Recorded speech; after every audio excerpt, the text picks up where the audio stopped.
All right, what is going on, everybody? Good evening. Hopefully, everybody's doing all right. Unfortunately for the Lakers, we got another post-game show tonight following an L. They lose to the Pistons. Final score tonight, 128 to 106, the final score. Man, I got so many different angles on this game. And we're just going to take our time tonight. You know, we're still kind of trying to figure out. JJ Redick just got finished talking, so I wanted to take a quick listen to that. Said that the Lakers are still trying to figure out their identity. Here we are on December 30th, and the Lakers, my friends, do not have an identity yet. A lot to hit on off this game. Lakers, surprisingly, were in the game for the most part, and then in the fourth quarter, the Pistons just completely pull away. I don't know if you guys saw some of the bench points disparity. I don't know if you guys saw some of the points in the paint, how much Detroit dominated from that perspective. That's why I was kind of trying to tell everybody, let's pump the brakes here on that win against the Sacramento Kings. That really meant absolutely nothing. And if you listen to any of my shows this week, I was really trying to emphasize that who cares that they beat the Sacramento Kings, that rah-rah speech that they were going to have and that uncomfortable practice that the Lakers were going to have. That doesn't mean anything when you're taking on a team, A, missing three starters, and B, they're awful. They're trying to be awful. The Sacramento Kings aren't good, and they're not going anywhere. Pistons were going to be a very, very nice challenge for the Lakers. And unfortunately, as I break down this game, there's some things that I just don't think the Lakers can control. So we'll get into it. I appreciate you guys hanging out. Thank you for being a part of the post-game show. And please subscribe to the channel if you guys don't mind. If you guys got comments, thoughts on the game, feel free to get as many of your comments in. I'll try to do my best to go back to it as we go.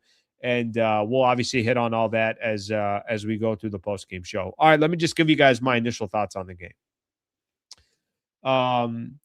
Look, there's some things that you just have to, you just have to watch, and you just have to be honest with yourself. The Lakers could play the Pistons with this iteration of the Lakers without Rui, without Austin Reeves, without Gabe Vincent, some of those role players, a player that was probably going to be an all-star. They could play the Pistons 10 more times. They're going to lose 10 more times. So tonight should not have been a surprise. Here's the reality for the Lakers over the next 30 days. Until Austin Reeves comes back, and then we'll see Rui probably going to miss a couple more games. Gabe, the Lakers haven't been able to depend on him anyways. Until Austin Reeves comes back, I have a very difficult time trying to figure out how the Lakers are going to beat good teams, let alone they're going to lose against some bad teams as well. But I'm talking about how are they going to beat some good teams? The Pistons were a great example tonight of a team that has depth. They have bench players. They got guys that hustle. They have an identity. Everyone understands their role. They're well coached. Cade Cunningham is going to try to make the right decisions and everything else. The Lakers don't have guys you can depend on. I mean, it's that simple. If I'm being honest, I feel bad for Luka. Luka's playing on a team right now where he can't, there's nowhere that he can look and say, okay, I'm going to get phenomenal minutes from that guy. This player is going to do this. That player is going to do this. Every night Luka walks on the floor, I don't think he knows what his role players are going to give him. I got a pretty good idea what the role players are going to give him. They ain't going to give him much. They're not going to give him much. And I've been saying this the last couple of days. If you're trying to depend on LeBron to give you 35 minutes at age 41, he turned 41 today, obviously you're going to be in a world of trouble. And that's kind of the situation with the Lakers right now. Let me go through some of the stat lines of some of the individual players here today. We'll talk about the team defense, or really the lack thereof from a team defensive perspective. We'll talk about points in the paint. We'll get into all that stuff. But let me just get into some individual players here for a quick second. Does anybody know that DeAndre Ayton played tonight? Did anybody see DeAndre Ayton out there tonight? How does Ayton, as a big man who plays 26 minutes in the game tonight, as the center of the Los Angeles Lakers, how do you get 2 rebounds and your first rebound didn't come until the fourth quarter? How's that possible? How's that possible? I mean, if you're just doing your job, you don't even have to be doing your job very well. If you're DeAndre Ayton and you're his size, You can't grab 7, 8 rebounds in your sleep against the Pistons. I know Pistons are crashing the boards. I know Pistons play hard. I know all that. You don't take a little bit more pride in the fact that all these players are trying to hit the glass. You don't want to follow that lead and say they want to play that hard. Let's roll up our sleeves and let's go to work. DeAndre Ayton for the Lakers had 10 and 2. Basically could have took the day off because he didn't do anything tonight for the Lakers. Nothing at all. Let me go through a couple more role players for the Lakers. Marcus Smart, 6 points, 5 assists. I don't want to talk about Jared Vanderbilt because, to be honest with you, I expect no offense from Vando. So he's one of the few maybe bright spots that I would say. 8 points and 8 rebounds for Jared Vanderbilt. Nick Smith Jr. was awful today. I give Nick Smith Jr. a lot of credit, and I think this is something that we got to understand when it comes to Nick Smith Jr. The man is a two-way player, and if you're asking Nick Smith Jr. to go do what he did the other night against Sacramento, obviously that's not fair to Nick Smith Jr. He struggled tonight as well. Keep going down the list. LeBron, 17 points, 5 turnovers, 6 of 17 from the field, 3 of 10 from the three-point line, and there were a lot of moments of the game LeBron looked like he was 41 years old. He's 41. That's his age. The point I think I'm trying to make is outside of this game, tell me without Austin Reeves, they're obviously going to need Rui as well, but Rui's frustration with Rui Hachimura, he is up and down as well, so it's not like you're going to get the most consistency from Rui Hachimura. Up and down the Lakers roster, does somebody want to explain to me how any of this is going to change until you start getting some of these other players that come back, specifically Austin Reeves? And oh, by the way, even when the Lakers have Austin Reeves, they got to play perfect basketball. They've obviously have every loss that they've had this year has been in double digits. They've struggled against the elite in the NBA. That's with Austin Reeves. So just imagine when Austin Reeves is not there, like he's not there right now. What I said this earlier, I'm going to say it again.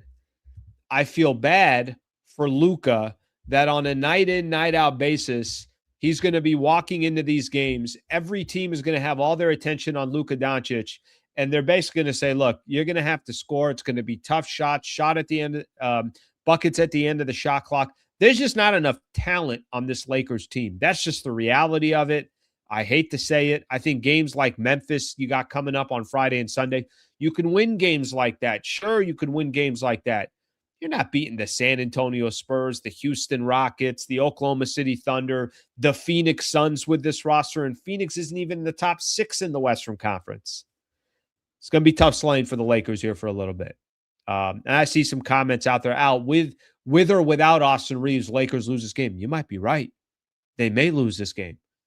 But at least one player is not trying to single-handedly carry this team like Luka's going to be trying to do. And I'm not telling you Luka's perfect. He's not. But Luka's the one player on this team that you could say, if there's a man that could potentially carry the Lakers, it's Luka. You got to have help in the NBA. I was thinking about this. Do you know what Luka needs? Luka needs the Pistons roster to play with him. That's what Luka needs. If you took Cade Cunningham out and you put Luka there, and I'm just talking about their dogs, they play hard. All the guys play defense. They crash the glass. They get a lot of buckets off of turnovers. Luka needs a squad like that if he's going to have the ultimate success that he's going to have in the league and with the Lakers. I guess the point that I'm trying to make is they got to go build a roster that looks more like that than the current roster that they have. Lakers completely outscored. Now, I got some key stats here that I'm going to get into real quick, and I'll look at some of the comments here in just a second as well. But some of these stats are wild. You don't. I try, at least from a stats perspective, always try to pay attention to the things that stand out. There's certain games where some things just don't register. The Pistons shot 63% from the field. Lakers at halftime. I want to say Lakers were down 5 at halftime. And I'm like, how are they down by 5? It felt like the Lakers should be down by 15, but they were only down by 5. There was a point Lakers tied the game. What was it? 79-all, 76-all, whatever the score was. I'm like, are they going to sneak away with a win here? Pistons shot 63% from the field. All right, here's another stat if you guys are ready for this one. 74 points in the paint. Austin Reeves not there, Rui's not there, Gabe's not there. None of those three players are going to be the difference of you scoring 74 or 44 in the paint. 74 points in the paint. My point is that defensively for the Lakers, with DeAndre Ayton there, with Jackson Hayes coming back, obviously with LeBron and with Luka, a couple of guys that can play in the middle, grab rebounds, things along those lines. Detroit just absolutely dominated 74 to 44 points in the paint. Fast break points 31 to 12. I just look at, there's a few stats that stand out. 63% from the field, 46% from the three-point line. And then in the fourth quarter, the Pistons just completely took over. They outscored the Lakers by 17 in the second half, by 14 in the fourth quarter. And it wasn't close. This one went right back to the other games. Remember, before the game against Sacramento, a really bad Sacramento team. I don't want to give the only thing I liked about the Lakers and the Kings is it was a win. It was just kind of a good time for them to have that game on the calendar. Clippers blown out, Phoenix blown out, Houston blown out, Pistons blown out. They're 5-7 in the month of December. They've lost 4 of their last 5 games. 4 of the last 5 games that they've lost, they got blown out in. And here's another game where the Lakers, they led for 1% of the game. 96% of the game, the Pistons had a lead. Their largest lead, 26. The Lakers' largest lead was 1. Guys, I'm sorry. I know I'm kind of going at the squad here, and I know I'm being very negative and everything else, but I don't even think I'm trying to be negative. I'm just being realistic. This is the reality of where the Lakers are, is they are not close to the elite teams in the NBA. And if they were 100% healthy, they still almost have to play perfect basketball in order to beat some of these, upper echelon teams. And right now, without Austin Reeves, they're going to struggle. That Reeves injury, whether you guys love Reeves, you don't care. The trickle-down effect of not having Reeves, specifically for Luka, that's a killer, because Luka's got no one really else to go to and no other place to go to as far as some of the other players go. All right, I'm going to take a look at some of the comments here. Appreciate you guys hanging out, and thank you very much for being here. Facts are facts. That's kind of the truth, right? Like, there's nothing here that I'm here to sugarcoat. And I would prefer not to sugarcoat. I would prefer to have a channel here where there's Lakers and NBA fans and everybody just kind of honest with each other.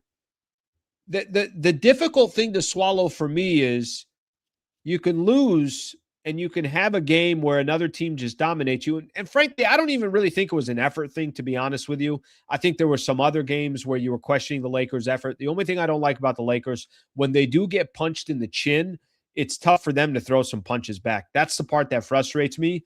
But I thought for the most part, Lakers were fine effort-wise until it started getting ugly in the fourth quarter, and it was like, that's a wrap.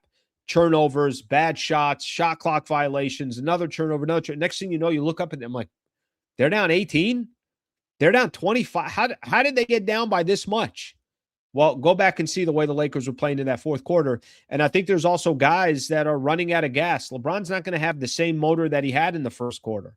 Luka's not going to have the same motor with 6 minutes left to go in the fourth quarter when teams have been focused on him, eyeing him the entire time, picking him up full court. They're not going to do that. Or Luka's not going to be the same player as he was in the first half that he's going to be in the final 6 minutes of a game. That's just the reality. That's just the reality. All right. Let's take a look here at some of the comments. I know I probably missed a lot of comments here, so I'll do my best to go back and see some of them as we go here. David, thank you for the super brother. I appreciate that.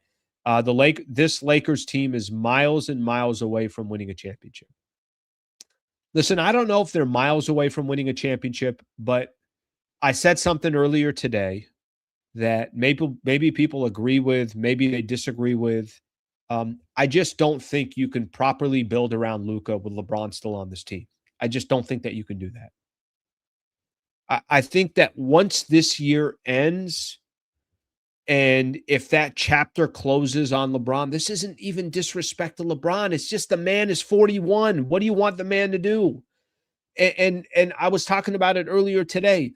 Luka has deficiencies on one side of the floor that you have to address with other players. All these guys got to complement each other. When Luka was making a run in Dallas, Kyrie could be there. All right, Kyrie offered a different type of skill set that Luka didn't have.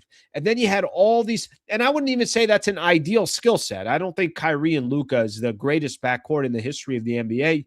You want backcourts that, you want players that all complement each other. Kobe and Shaq complemented each other. Kobe and Pau complemented each other. LeBron and Anthony Davis complemented each other. The stars that the Lakers have on this team, either these guys are out of their prime and, they're at the end of their career, or the players don't complement each other. That's the point that I'm trying to make. When you say miles and miles away from winning a championship, what I will tell you is I do think that they have to truly, truly build a team around Luka. And whatever that means and however you sacrifice and whatever the type of players that you get around him, that's the way you're going to compete for a championship. Because right now you don't have, it's not peanut butter and jelly. It's like there's too many times that you're looking at this Lakers team and there's either redundance or there's just things missing that you need in order to compete the way they need to around Luka. And listen, the circumstance is the circumstance. LeBron is here for the remainder of this year, and then we'll see what happens. And I don't have, I don't have a crystal ball in front of me to tell you what's going to happen by the end of this year. But I mean, clearly, if you're going to build around Luka, you got to properly build around Luka. And we'll see if they get that opportunity this summer. That's going to be on them. That's when I think you could really kind of start being a little bit more critical about the direction the franchise is going in, what new ownership is doing, and all that stuff. So, again, might not be the most popular opinion, but I genuinely believe that it's just not possible to put these two together and say, oh, this is going to work. Prime LeBron, different conversation. 41-year-old LeBron, completely different conversation. And some of that, again, has to do with Luka. Luka can't play on one side of the floor. So you got to put together a roster where you make up for his deficiencies on the defensive side. All right, let's take a look at a couple more here. Thank you, David, for the thank you again for the super there. Pelinka needs to retool the roster, focus on 2026. I still think you can address needs that you have this year.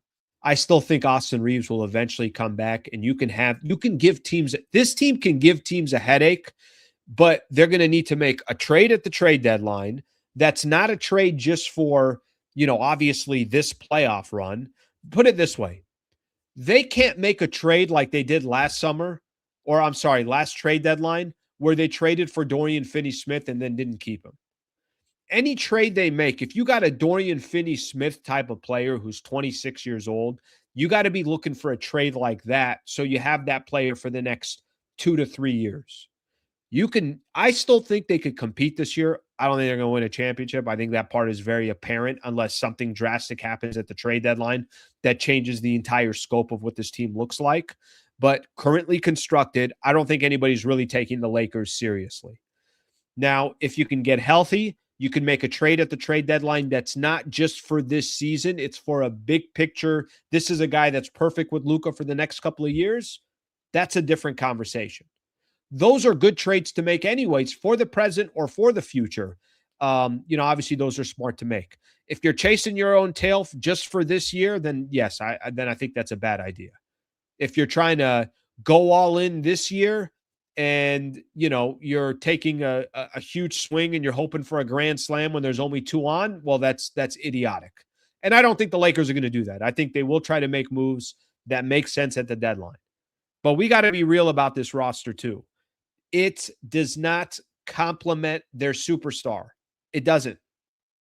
And if you're in the NBA and you're in the league and you're running a franchise, in the NBA, you got to complement your superstars. The ingredients have to all work together. Right now, there are things that just, clearly don't fit. Let's get another one in here. Thank you, Seiko, for the super. Let's get another one. I'm okay. It's a 40 to 50 win team. Telling me are going to change the team against elite squads is cap. Luka gonna Luke, bro. No D, chucking and mean mugging refs. Just enjoy the show until the roster is overhauled next summer. Yeah, Austin Reeves isn't going to save this team. But I'll tell you what Austin Reeves would give to this team. He would take a lot of pressure off Luka Doncic. That's the point. Lakers can win games with Austin Reeves on the roster. Lakers can go out there and compete with other teams with Austin Reeves on the roster. Lakers just can't win a championship if that's your roster.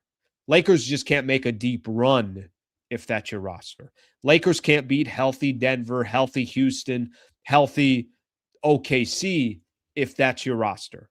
That's my point. I'm not telling you that Austin Reeves is changing this entire team and they're going to go win a championship. But you cannot tell me that not having Austin Reeves doesn't hurt the Lakers. It demolishes the Lakers. And it makes Luka's life so much tougher. It makes it so much tougher. Oberonzi, bro, a 20 spot. Thank you. I appreciate the super. This guy threw a 20 spot, even disagreeing with me. Thank you. I appreciate that very much. Okay, I'm going to come back to a couple more of the supers, but let me get to a couple of our regular comments here. Luka still hasn't addressed the issues that gave Dallas pause. Maybe losing a little will help him see himself fully. I just listen. I just think right now the Luka's a really, really freaking good basketball player. This is not the roster that you build around Luka. And I think everybody knows that. If I told you, give me the ideal franchise or give me the ideal roster you want to put together around Luka, and you gave me 5 different options, this would be the worst option, the one that the Lakers have put together. I've said it from the beginning as well. If your thought process is you're going to outscore a team 135 to 130, you're not going very far. That's not sustainable. And that's with Austin Reeves on the floor. Obviously, without Austin Reeves, that's a completely different story. I genuinely, I think Luka can be a finals MVP and win an NBA championship.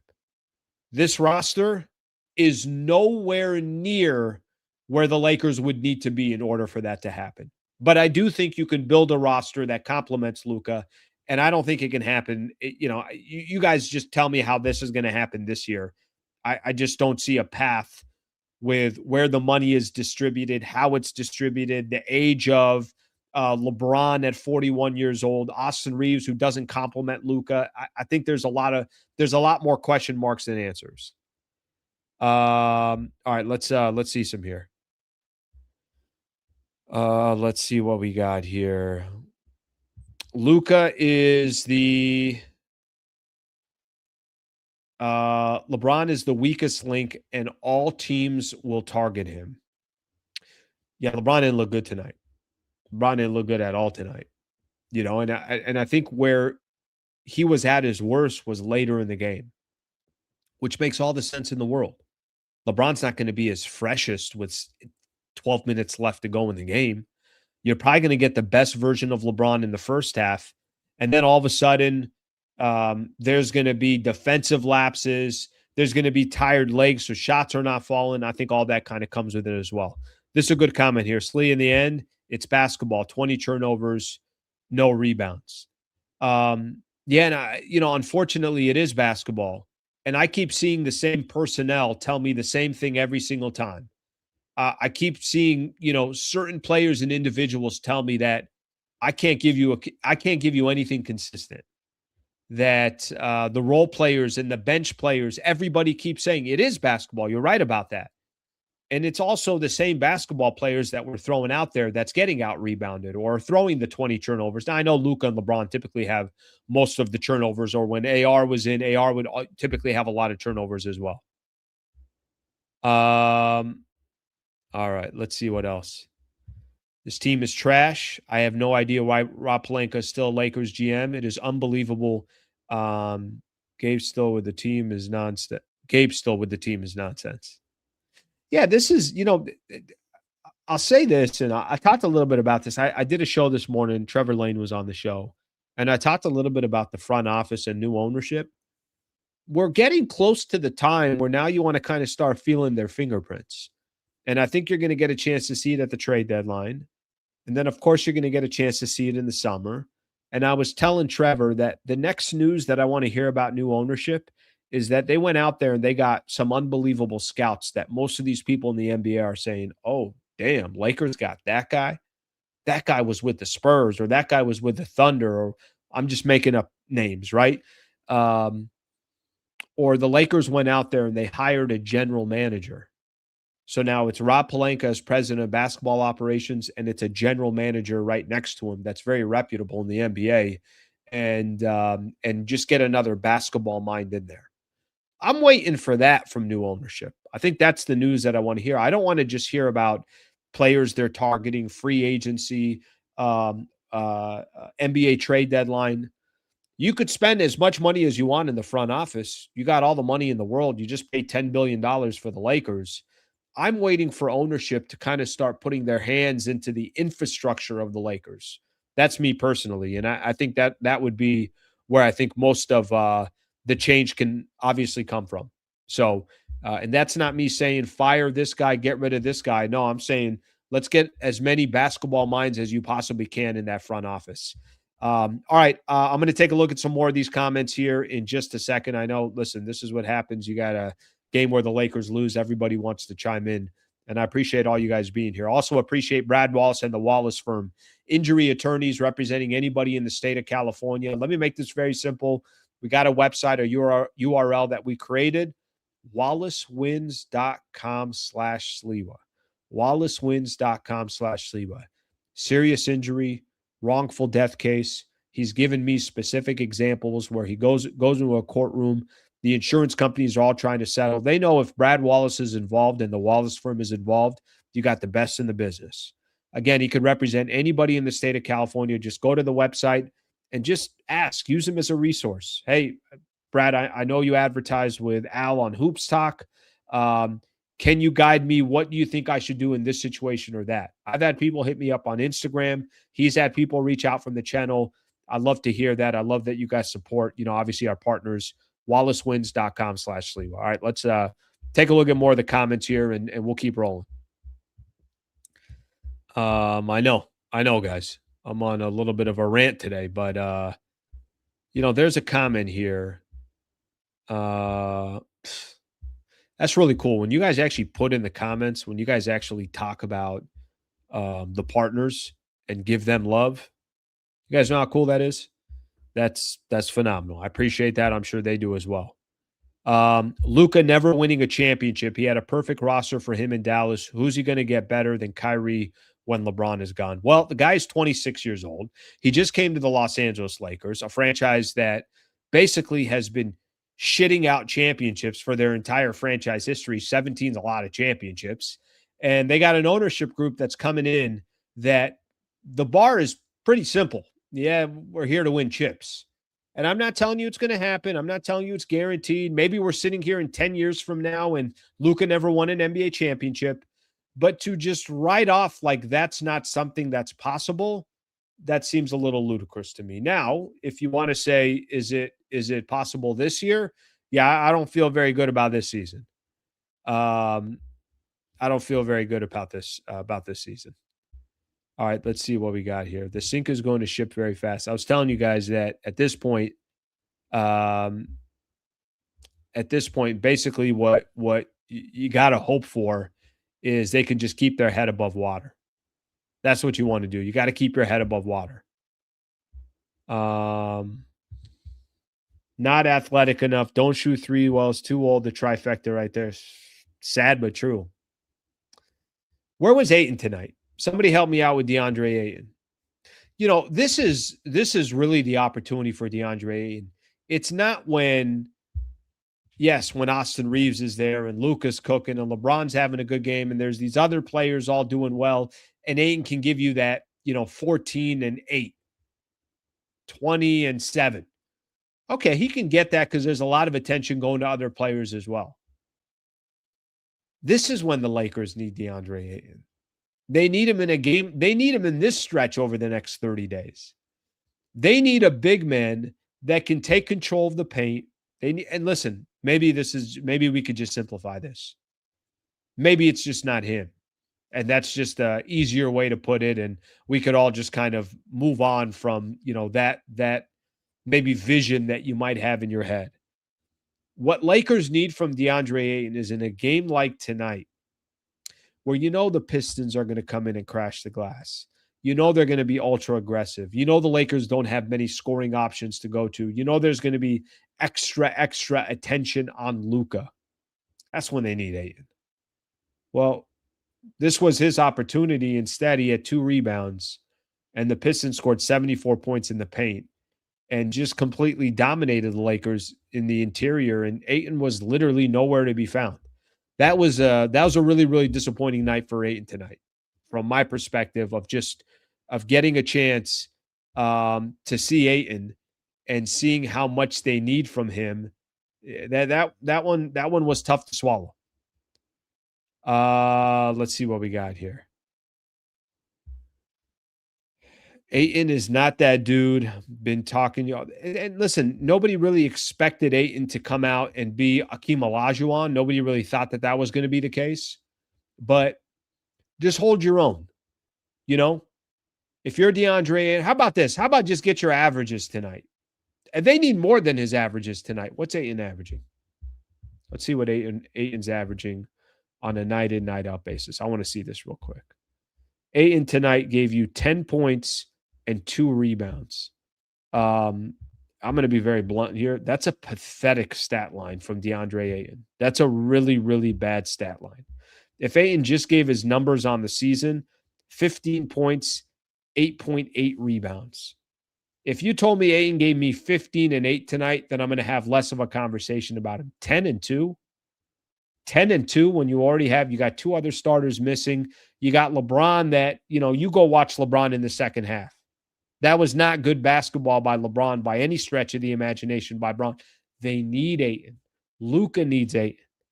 That did not happen. That wasn't happening by any stretch.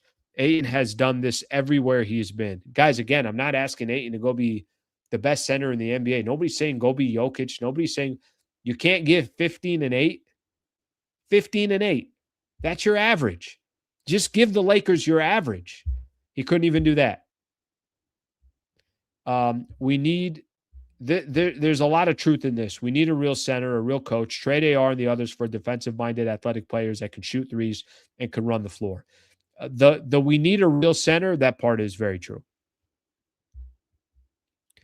Ayton is good against Sacramento, but expect him to show up against OKC, Detroit. I don't think so. Am I asking too much to just ask for him to just to give his regular average? It's the equivalent of me telling you to come to work and just say, hey, just be yourself. Don't be any better or don't be any less. Just come to work and clock in and just give me 8 solid hours and call it a day. I don't need you to go be an all-star. I just need you not to play like you know what. Couldn't get that. Couldn't get that. Couldn't get his average tonight. All right, a couple more of these here that I got starred here, and I appreciate everybody with the supers as well, and thank you for hanging out. At 26, LeBron playing 56 minutes, no problem, but not Luka. At 26, LeBron playing 56 minutes, no problem, but not Luka. Yeah, look, let me throw this question out here to some of these Laker fans out here, because I don't know if people think that I'm not giving Luka enough criticism. Why don't you guys tell me what do you make of Luka's night tonight? What do you make of Luka so far as a Laker? Just go ahead and give me your opinion. And I want to read a couple of these comments here. Why don't you guys talk to me a little bit about Luka? He had 30 points, 9 of 22 from the field, not efficient. Struggled from the 3-point line, 3 of 11, 8 turnovers, did have 11 assists and 5 rebounds. Help me understand if people are thinking, hey, Al, no, I think Luka's part of the problem, or I think Luka's a big part of the problem. Throw it in the chat. I'd love to read it. I'm curious to get most people's opinion in regards to Luka. So I'm going to let you guys do that here and give me your thoughts there. While you guys are doing that, let me show some love to another partner of ours, Harris Resort SoCal. So harrissocal.com, anywhere in Southern California that you are. They're located in North San Diego, Palomar Mountains. Just a beautiful, beautiful area. You're probably within an hour to 2 hour drive from wherever you are. I'm going to help you out here. Okay? I'm going to help you out. I'm going to help you save money and enjoy a great time at a resort. Do a staycation. Don't get on a flight where you're going to go pay a couple $100 each way, and then you're going to have to go rent a car. And then, you're going to park your car at the airport. And then there's the headache of being at an airport. Go do a staycation over at Harris SoCal. Beautiful resort, phenomenal restaurants. They got Gordon Ramsay has his Hell's Kitchen location there. Phenomenal. They got a great, well-known brewery that's there as well. They're always doing shows, entertainment, comedy shows coming up, everything. Concerts. Go out to Harris SoCal. Go book your stay today, harrissocal.com. I'm going to work on something with them too, where we're going to have kind of a special rate here for our listeners. So we'll take advantage of that. Eventually, I'm going to do a couple of shows from there, and we'll get a chance to hang out as well. So I'm looking forward to that. All right, let's see what people are saying about Luka. They demolishing Luka. They protecting Luka. Let's see what Laker fans are saying about Luka. Let's get this one. I'm saying Luka not in shape. LeBron was at 26. Yeah, you're right about that, John, and thank you for the super. No one in the league, I think, is in the shape of LeBron James in his prime.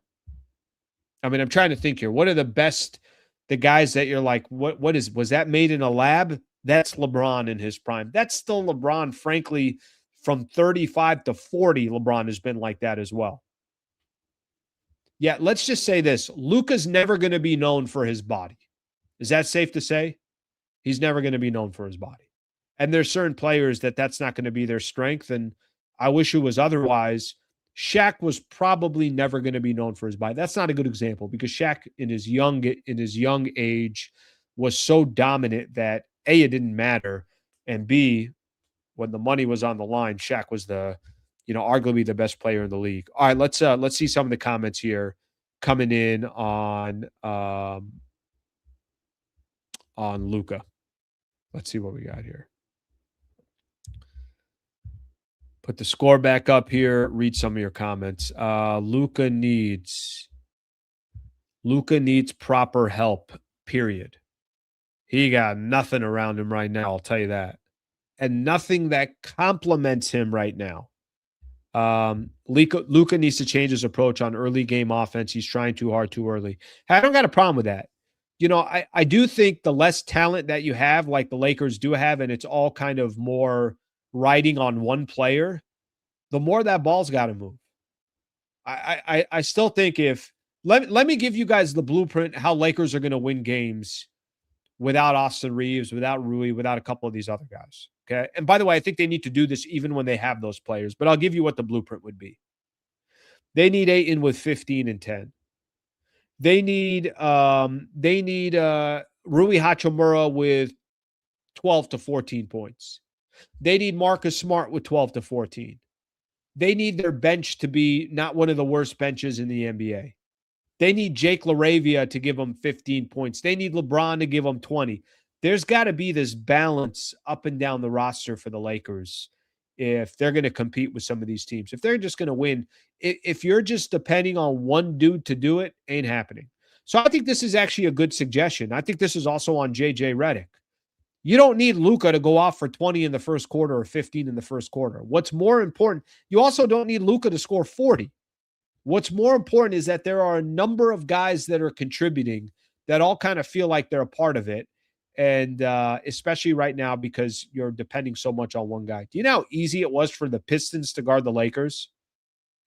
I still don't know how Lakers were only down by 5 at halftime. They should have been down 15. But, of course, it's easy to guard the Lakers. Go look at how the Lakers are playing right now. It's the most predictable offense that's out there. Okay, let's get another one here. Luka sucks, ball hog. Too many longer shots. Don't get others involved. I see why Dallas traded him. Do you? You see why Dallas traded him? Right.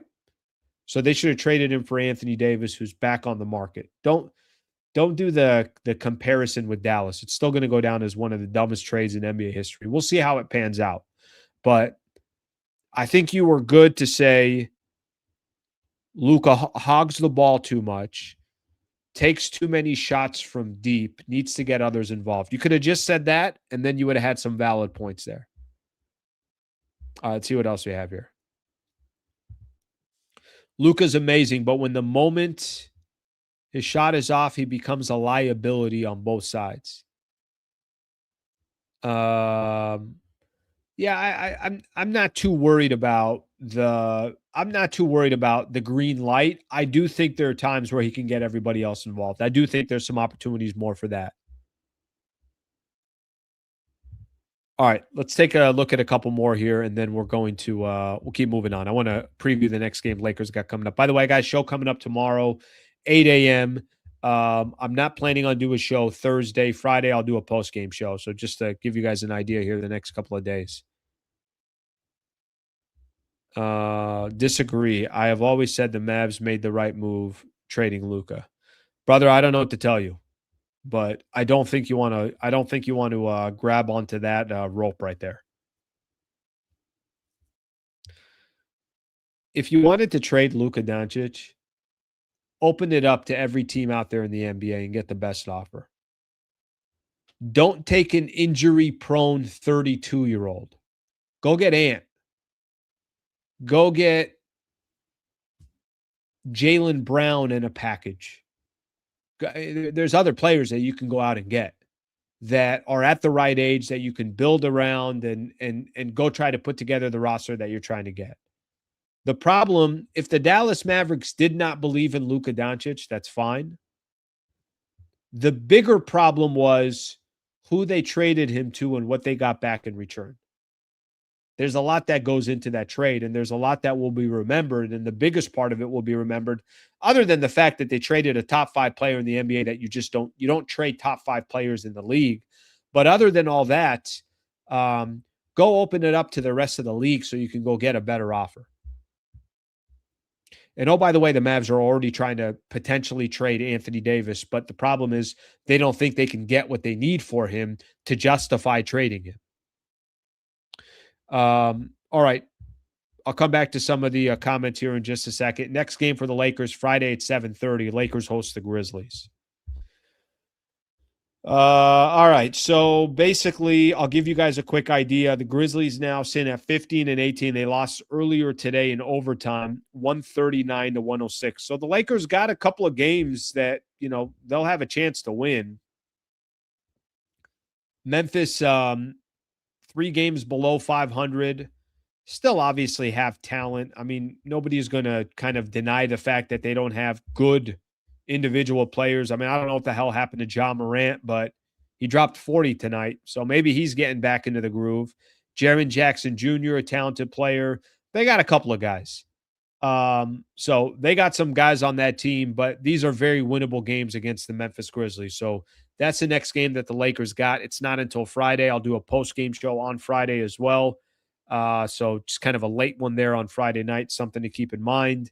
But that's the next game that the Lakers have, a 7:30 tip-off on Friday against Memphis.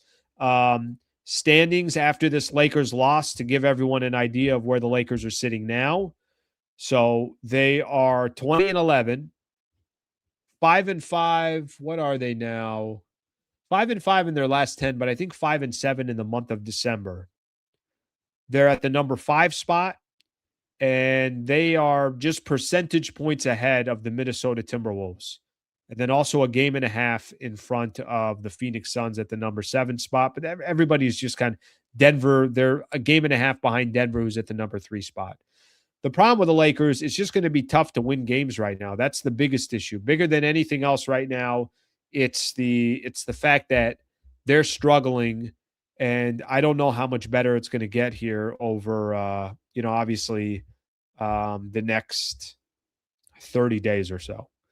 A couple other scores around the NBA. Celtics beat the Jazz 129-19. Clippers blew out the Kings by 41. Kings are starting to play some better basketball now. They're still 10 games below 500, but they're 11-21. So I think they've won 5 in a row now. Maybe they might have been 6-21. I think they've won 5 games in a row now. So that's the Clippers. They beat up on the Sacramento Kings. All right, let's take a look at a couple more comments, and then we're going to call it a day. See what everybody else got here.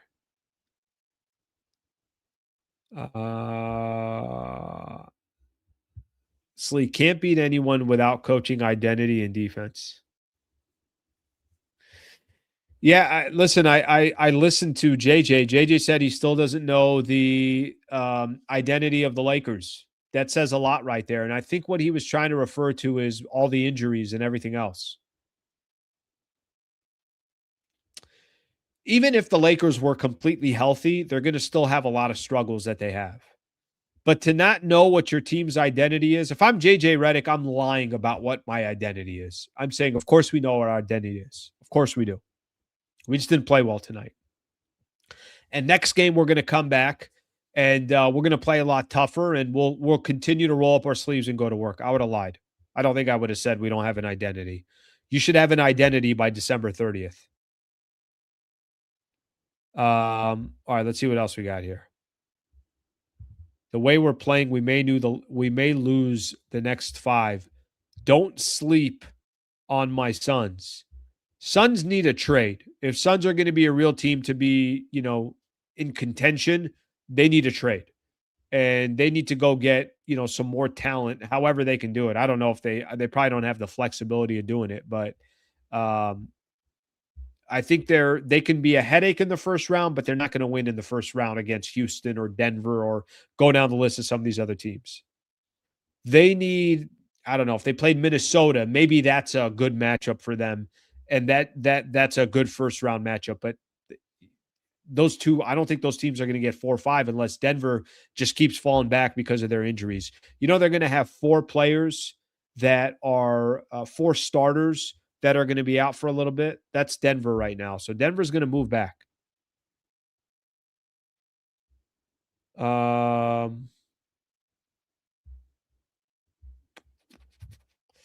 Slee, you really think Lakers can win it all while being under the first apron? I think it's impossible. Lakers need to pay the tax and be in a second apron team.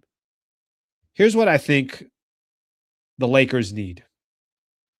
I think right now, if you go around the NBA, let me give you some teams.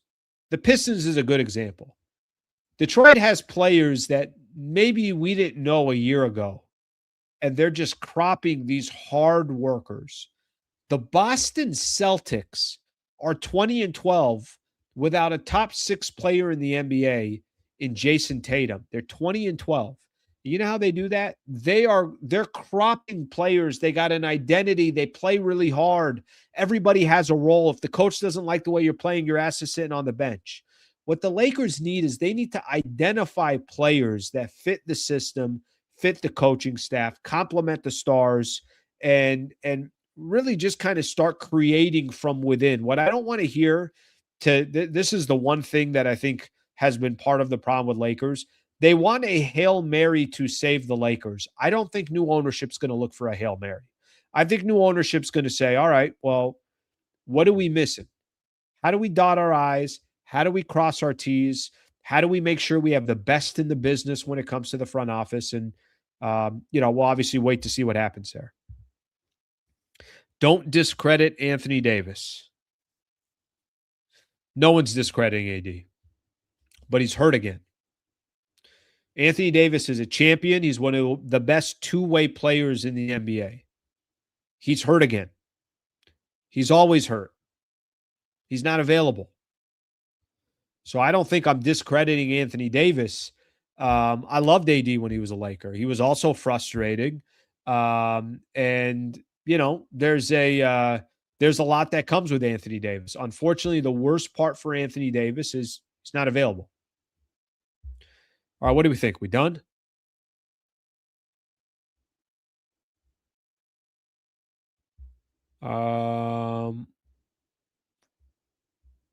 New ownership waiting for LeBron to leave. Listen, if I'm being honest with you, I think they probably are. I think there's a reason. I said this a little bit earlier today, and I'll say it again. I don't think you could properly build around Luka with LeBron still on the team. That's not a hot take. That's the reality. How do you build around Luka properly with a 41-year-old who's making $52 million? And I don't think the Lakers could have done anything about it this year. I think it kind of is what it is. And I think LeBron was good enough last year to still say, all right, let's keep the man on the roster. And you also didn't have a choice. He had a player option, and he accepted that player option. He doesn't have an option after this year. The Lakers don't have to bring LeBron back after this year. So I do think they could go full clean slate building around Luka after this season. And I do agree with you that I think new ownership they're not waiting for that because they don't like LeBron. They're waiting for that because they want to build a championship roster around Luka. You can't do it with LeBron on the team. And it's not LeBron's fault. You just can't do it without LeBron on the team. All right, are we done? LeBron is treating this like it's a swan song season. He has nothing to prove, and it looks like it. Yeah, and, I don't know if nothing to prove, but genuinely, what more is the man supposed to do in his career? He's got every freaking record.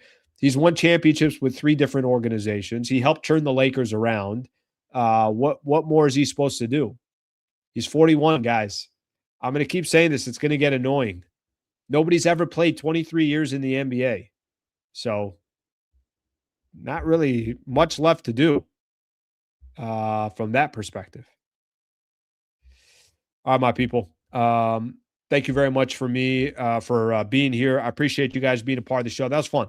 That was a fun show today. Yes, Luka had 8 turnovers. I don't disagree with you. He had 8 turnovers. I see those comments. He definitely did. He had 8 turnovers. Nobody's hiding that. He had 8 turnovers. And the team's not good around him. I don't know what else to tell you. I'm back on tomorrow morning at 8 a.m. Enjoyed this post-game show. Enjoyed a lot of the comments, too. A lot of really good comments. These last couple of days, I feel like people have been great in just bringing up topics and good points and excellent points and anything else. It's the only thing I ask. Bring up anything you want. But, let's try to make a comment or let's try to make a topic out of it based on the comments that you give me, guys. Thank you. Appreciate it. Lakers lose to the Pistons, 128-106. Back on tomorrow morning at 8 a.m. If you're a member, I'll see you at 7:30 in the morning tomorrow. Members, we're going to do a show at 7:30 for about 20 minutes before we start our 8 a.m. show. Thank you, everybody. Have a great rest of your day.